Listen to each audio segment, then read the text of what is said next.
Entrei no Natal com minha filha. Minha mãe disse friamente: "Você sempre sabe como estragar um feriado." Minha filha ficou arrasada. Eu apenas tirei o casaco devagar e disse: "Ainda bem que eu também sei como arruinar um plano financeiro." 5 minutos depois, minha mãe estava pálida, implorando na porta. Eu não contei a eles que iríamos. Foi intencional, não porque eu quisesse drama. Eu não estava tentando provocar nada. Só queria aparecer com minha filha, entregar os presentes, deixá-la sentir que pertencemos a algum lugar por algumas horas e ir embora antes que a tensão tivesse tempo de crescer. Era Natal, e eu pensei que talvez, se ninguém tivesse tempo de se preparar, não teria energia para estragar tudo. Eu estava errado. Entramos na casa por volta do meio-dia. A árvore estava montada, neve falsa borrifada de forma irregular nas janelas, velas acesas na entrada, como se minha mãe tivesse passado a manhã inteira montando um anúncio de loja de departamento. Por um segundo, eu até sorri. Parecia tranquilo. Isso durou talvez 4 passos. Ela nos viu e o rosto dela congelou. Ela não me esperava, mas eu também não esperava aquelas primeiras palavras. Você sempre sabe como estragar um feriado. Minha filha estava bem ao meu lado, segurando um prato de biscoitos que assamos naquela manhã, o gorro vermelho um pouco torto, as bochechas rosadas do frio. Ela nem entendeu exatamente o que tinha acontecido, mas sentiu.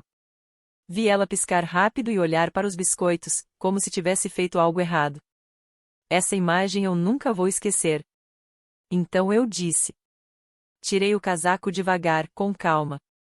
Ainda bem que eu também sei como arruinar um plano financeiro. Ela não respondeu, mas a boca se abriu levemente, como se tivesse levado um tapa de silêncio. Passei por ela sem sequer olhar na sua direção e coloquei os presentes debaixo da árvore. Não eram muitos, apenas alguns para minha irmã e para os filhos dela, minha sobrinha e meu sobrinho. Coisas pensadas com carinho, algumas feitas à mão, nada chamativo, mas absolutamente nada para meus pais. Nem um cartão, nem um laço, nem um grão de espírito natalino. Meu pai colocou a cabeça para fora da cozinha, olhou para mim e depois desviou o olhar. Ele é um bom homem em algum lugar debaixo da casca de concreto que minha mãe construiu ao redor dele, mas é completamente sem coragem quando se trata dela. Deu de ombros e voltou para o que estava fazendo, provavelmente preparando uma daquelas receitas do Pinterest enquanto ela reclamava de como o peru tinha ficado seco. Eu disse à minha filha que ficaríamos só 10 minutos, apenas o suficiente para desejar um Feliz Natal aos primos e entregar os presentes. A expressão no rosto da minha irmã quando nos viu foi sincera. Ela parecia realmente feliz. Me abraçou, pegou os presentes e brincou dizendo que eu sempre embrulhava tudo perfeito demais. Por um segundo, achei que talvez não virasse uma cena. Mas, claro, virou. Peguei minha mãe cochichando algo para meu pai, e foi aí que eu vi. O pânico nos olhos dela, não por eu estar fria, mas por causa do que eu tinha dito, pelas implicações. $4.000 por mês. Era isso que eu vinha enviando para ajudar com a hipoteca.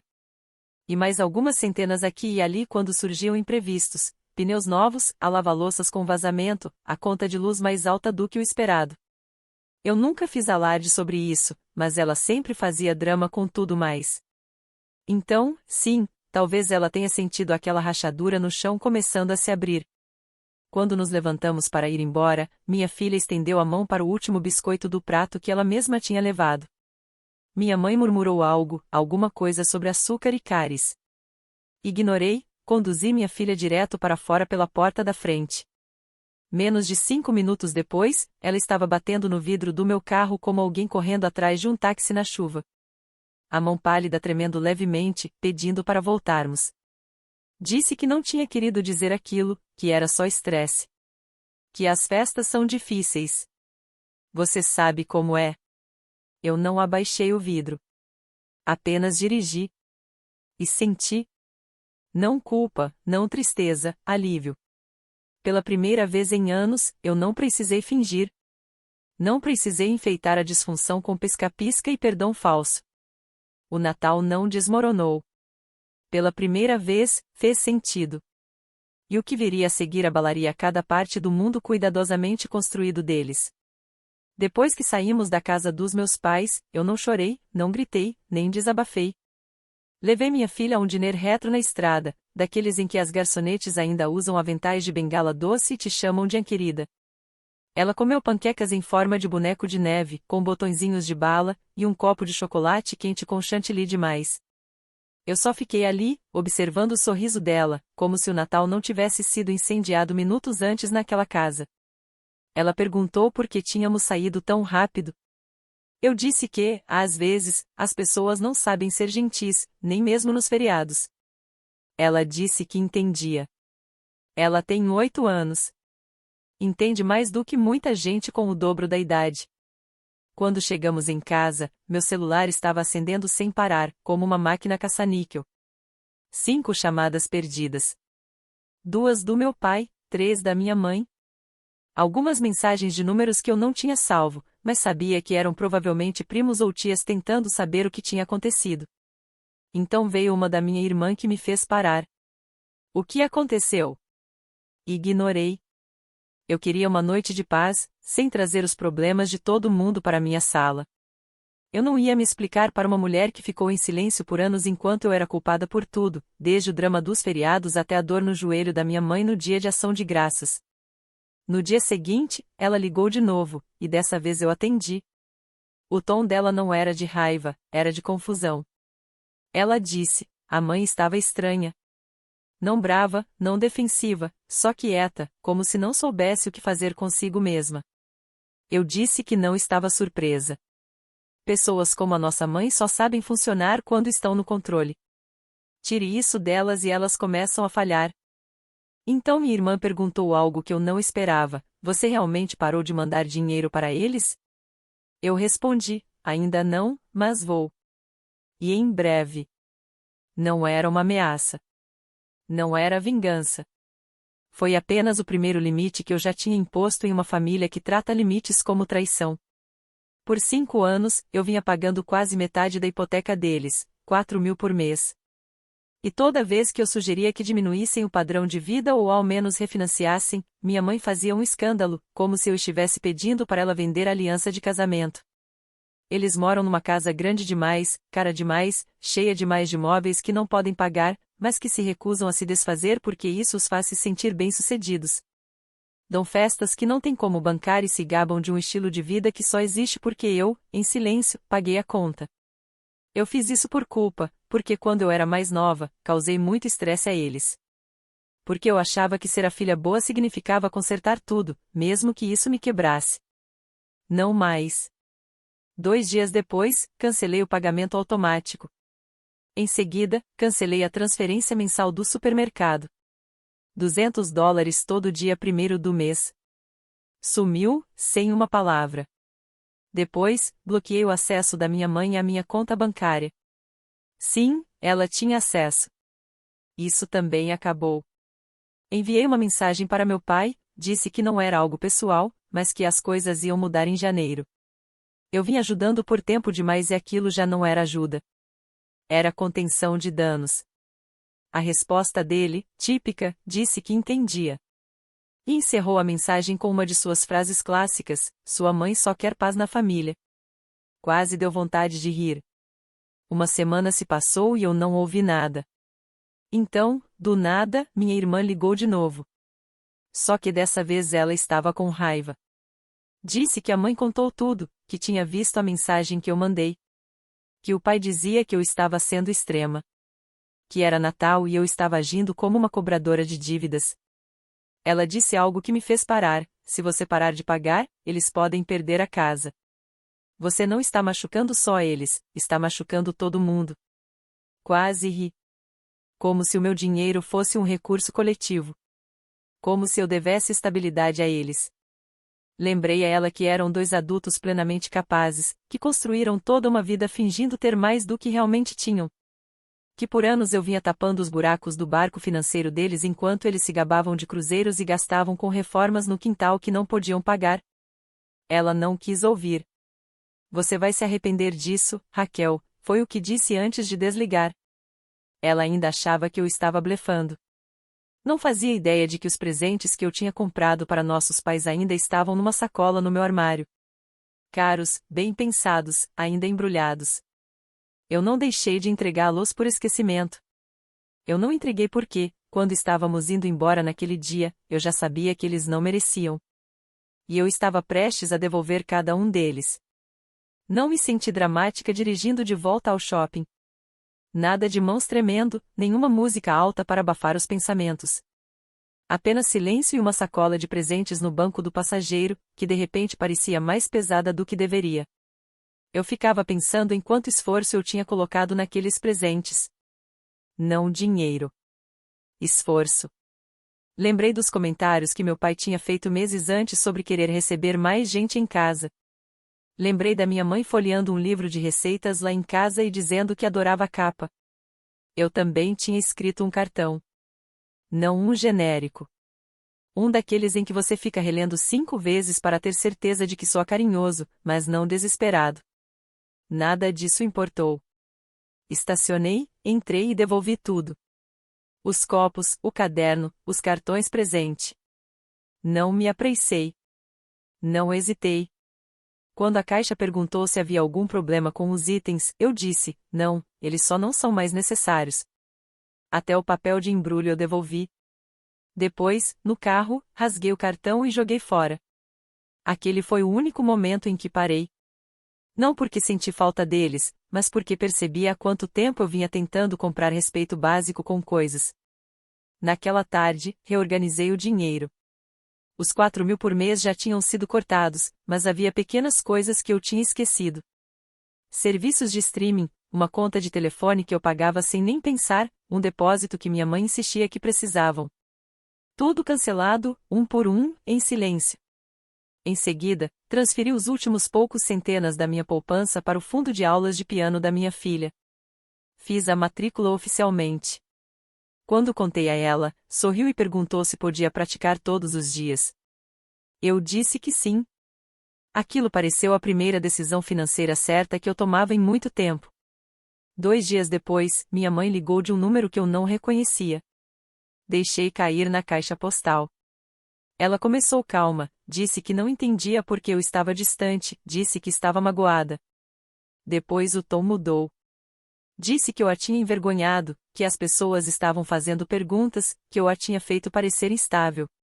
Então ela disse algo que me contou tudo o que eu precisava saber, isso é sobre controle. Parabéns. Você fez seu ponto. Eu apaguei o recado. Alguns dias depois disso, minha irmã apareceu sem avisar. Veio com café, como se fosse uma visita casual, e não um confronto ensaiado na cabeça dela.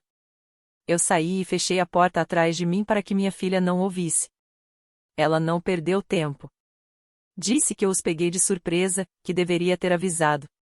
Que, mesmo que a mãe fosse difícil, eu não tinha o direito de cortar o apoio financeiro de forma tão repentina. Usou palavras como responsabilidade e obrigação familiar como se fossem termos legais. Fiz uma pergunta simples: você já pagou a hipoteca deles alguma vez? Ela disse que não. Já pagou as compras do mês, a conta de telefone, as emergências? Ela também não respondeu.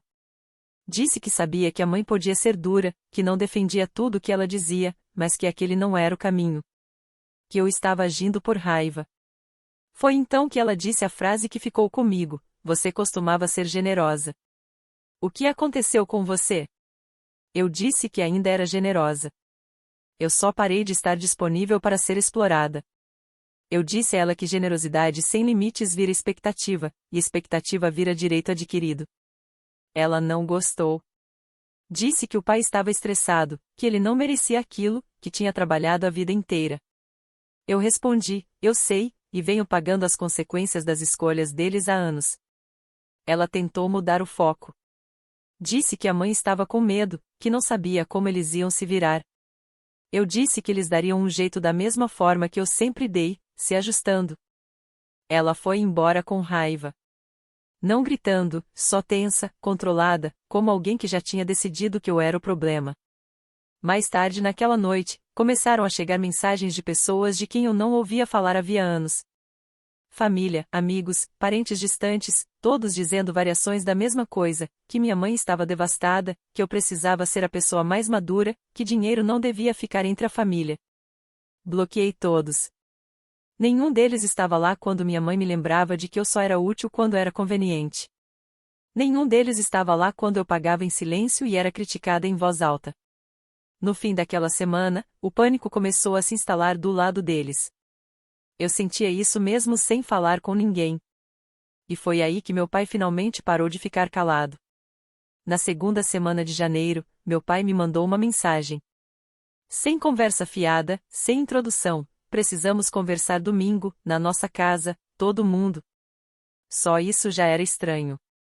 Ele nunca marcava reuniões. Evitava conflito como se fosse contagioso.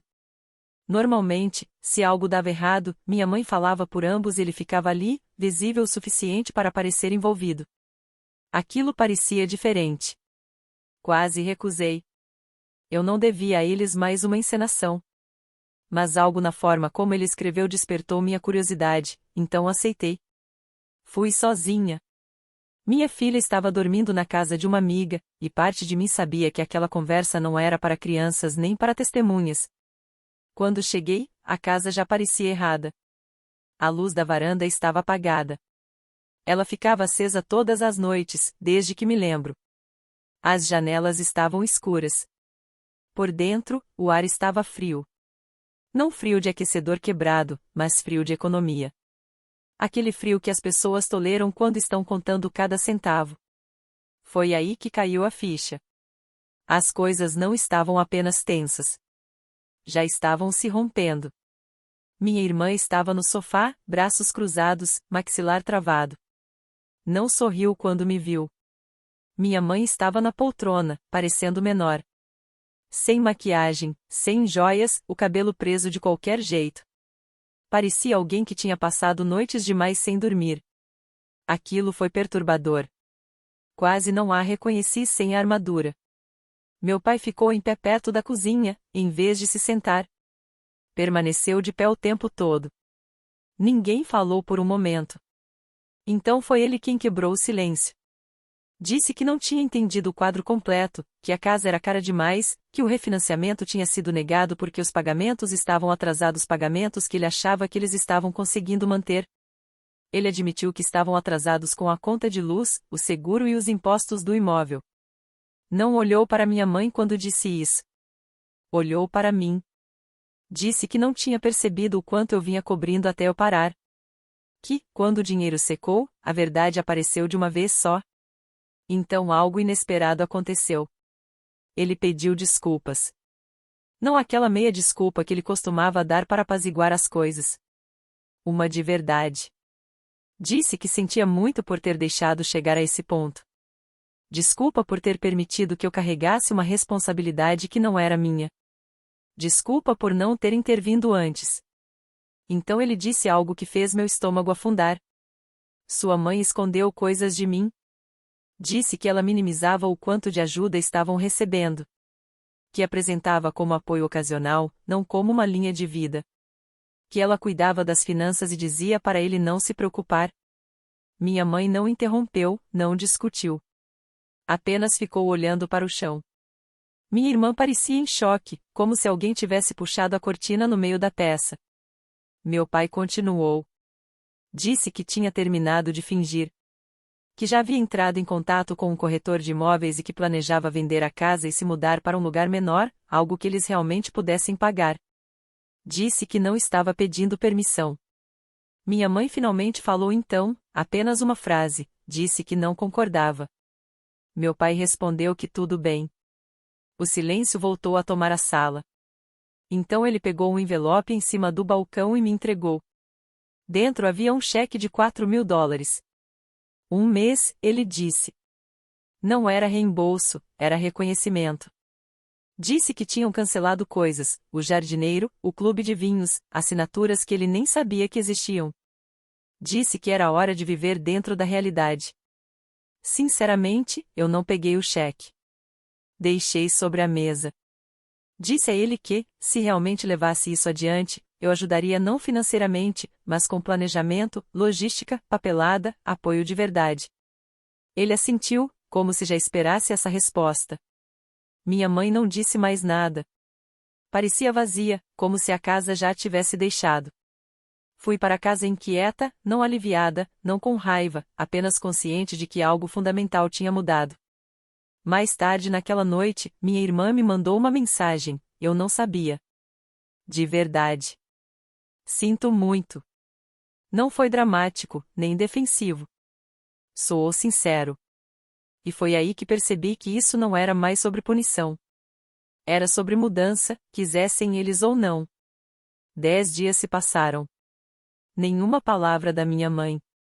Só isso já dizia tudo. Meu pai mandou 2 mensagens curtas, uma para agradecer por eu ter ido e outra com uma foto da garagem meio empacotada. Minha irmã mandou uma foto do porta-malas do carro cheio de decorações antigas do sótão dos meus pais, com uma mensagem que dizia apenas, progresso. Não respondi a nenhuma delas. Não estava sendo fria.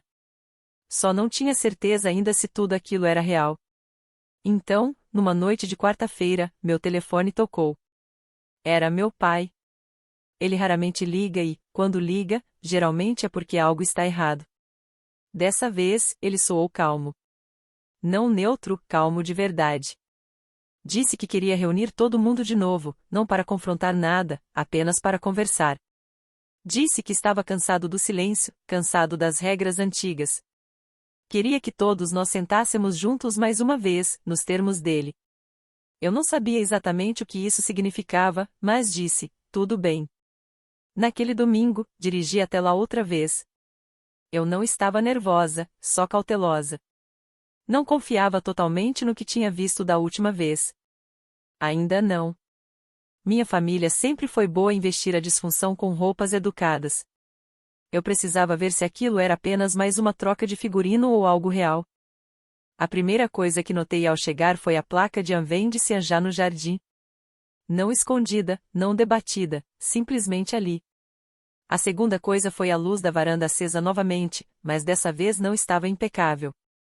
Um inseto morto flutuava dentro do vidro. Aquela pequena imperfeição me disse tudo. Eles não estavam mais cuidando da imagem. Por dentro, a casa estava quente, não abafada como antes, apenas habitável. Havia caixas encostadas na parede e 3 cadeiras já posicionadas na sala de jantar. Minha irmã e os filhos dela estavam lá. Minha mãe estava sentada à mesa. Sem pérolas, sem batom vermelho, apenas jeans, um cardigan e um copo de café de papel na mão. Ela não disse nada quando entrei. Eu também não. Então meu pai se levantou e abriu uma pasta. Disse que não faria discurso nem drama emocional, apenas fatos. Expôs tudo. A dívida, o refinanciamento negado, as contas de serviços que vinham sendo empurradas com pagamentos mínimos, o segundo aviso do banco que eles não tinham contado a ninguém. Minha irmã ficou chocada. Eu apenas assenti. Já suspeitava da maior parte.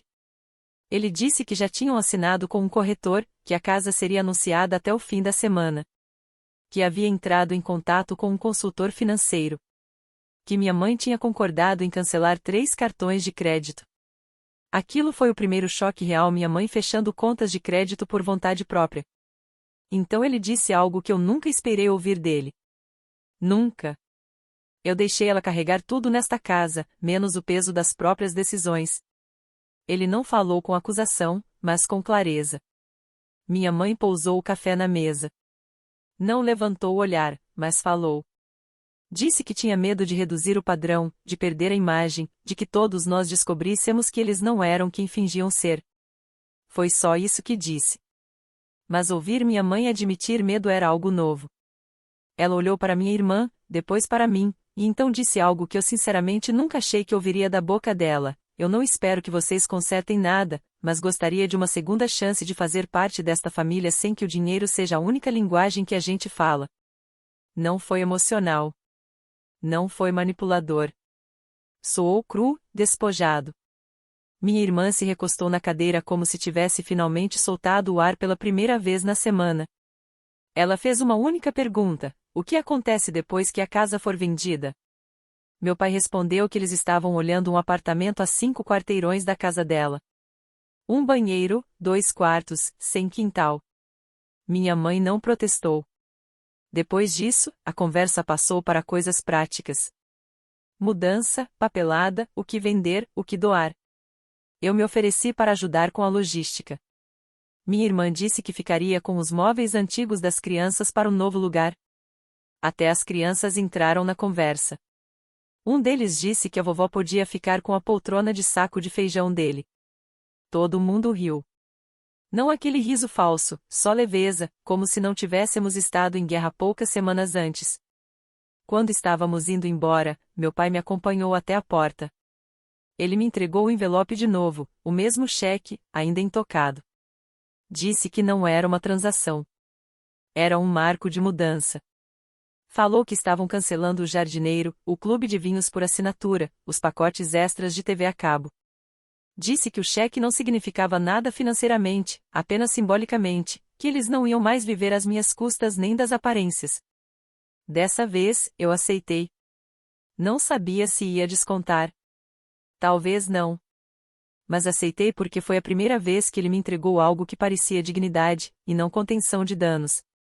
Dirigi para casa sem sentir que tinha vencido, mas com a sensação de que o jogo em si tinha terminado e outra coisa estava apenas começando. Já se passaram 4 meses desde que a casa foi vendida. Ainda lembro de ver o anúncio ir ao ar. Uma foto da varanda com os vasos de flores ainda pendurados, mesmo com as plantas já mortas.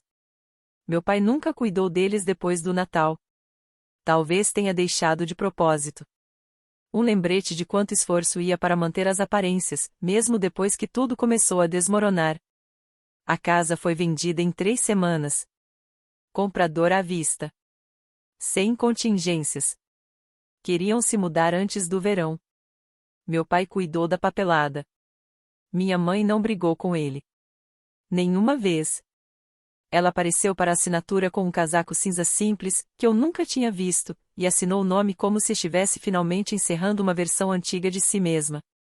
Eles se mudaram para um apartamento a menos de 8 quilômetros da casa da minha irmã.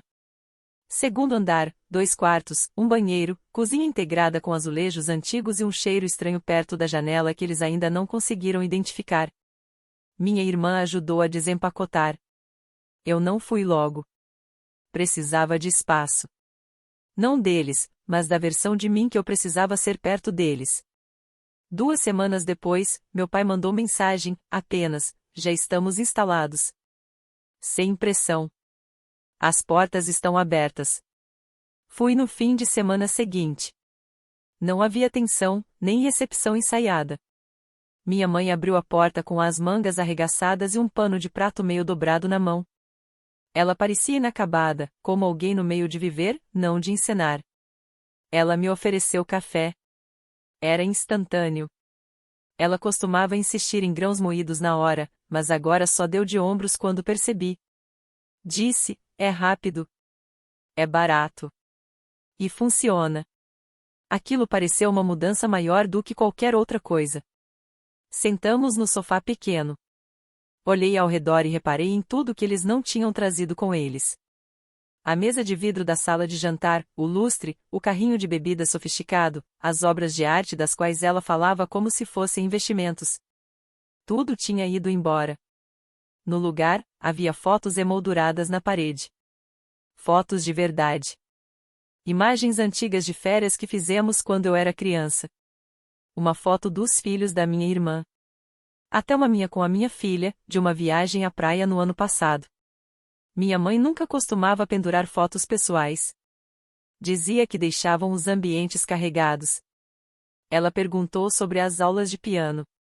Perguntou sobre meu trabalho. Não interrompeu. Não virou a conversa para algo sobre ela. Apenas ouviu. Foi nesse momento que percebi que algo realmente tinha mudado. Não consertado, mudado. Ela não ficou de repente carinhosa ou excessivamente afetuosa. Não chorou nem tentou me reconquistar. Mas estava equilibrada, honesta, quase insegura de um jeito que parecia real. Então ela disse algo que eu não esperava: estou aprendendo a ser útil sem precisar estar no controle. Aquilo me atingiu mais forte do que eu imaginei. Eu não respondi. Apenas assenti com a cabeça. Algumas semanas depois, estávamos todos na casa da minha irmã para jantar. Sem tensão, ninguém pisando em ovos. Minha filha e minha sobrinha estavam no chão, construindo algo com peças magnéticas, e eu peguei minha mãe observando. Apenas observando. Sem corrigir, sem pairar por cima. Depois da sobremesa, meu pai ajudou a arrumar sem ninguém pedir. Brincou com o marido da minha irmã e até perguntou se podia pegar uma receita emprestada. Acho que foi a primeira vez que vi meu pai pedir algo sem minha mãe incentivá-lo. Mais tarde naquela noite, quando estávamos indo embora, minha filha perguntou se podia dormir na casa da vovó no próximo fim de semana, só por uma noite. Eu disse sim antes mesmo de pensar, e falei com convicção. Em casa, abri a gaveta onde guardava o cheque. Ele ainda está lá, intocado. Um tipo estranho de recibo. Não de dinheiro, mas do momento em que as coisas finalmente racharam o suficiente para a verdade aparecer. Não sei se algum dia vou descontá-lo. Provavelmente não. Mas vou guardá-lo porque ele me lembra do ponto de virada.